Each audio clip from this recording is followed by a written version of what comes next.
What is Christmas really about? In YouTube land, there are lots of answers to this question. There are also a lot of presuppositions built into it.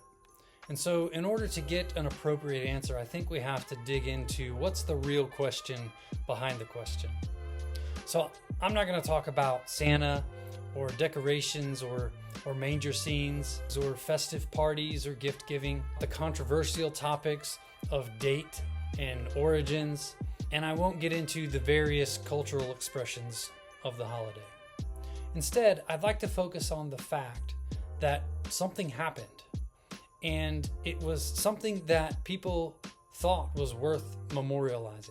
We know that there was a baby born in a stable in Bethlehem, and that there were angels and a virgin and a star, and there were various miraculous events that occurred during and around that birth. But I don't know how often we think about the deepest and truest meaning of it. You see, this was the beginning of the time of God's humiliation.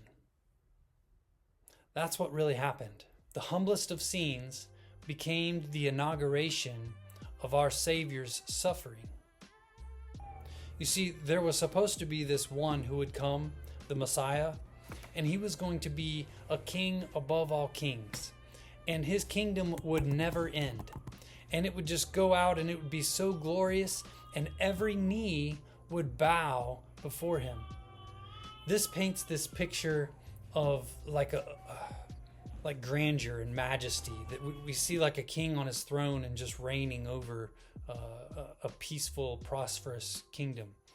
Yet in this moment, the glory was set aside, and it was revealed only to a few lowly shepherds in a field. There's nothing impressive about being born among the livestock and being placed in a feeding trough.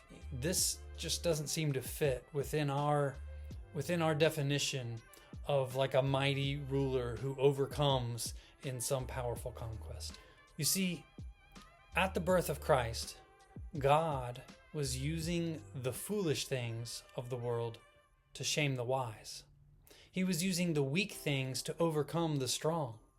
He was proving that the meek really do inherit the earth, and that the greatest really must become the least.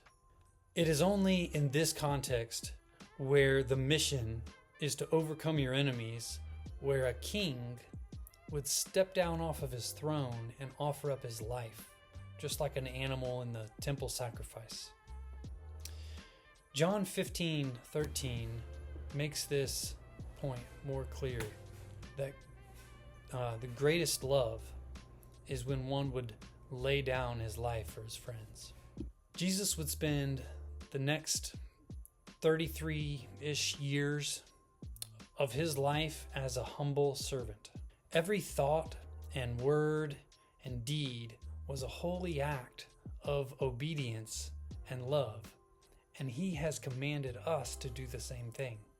So as we celebrate or remember this holiday that we call Christmas, let us consider what really happened, and let us represent the truth of what Christ has done for us. And nothing represents the glory of a holy God better than love.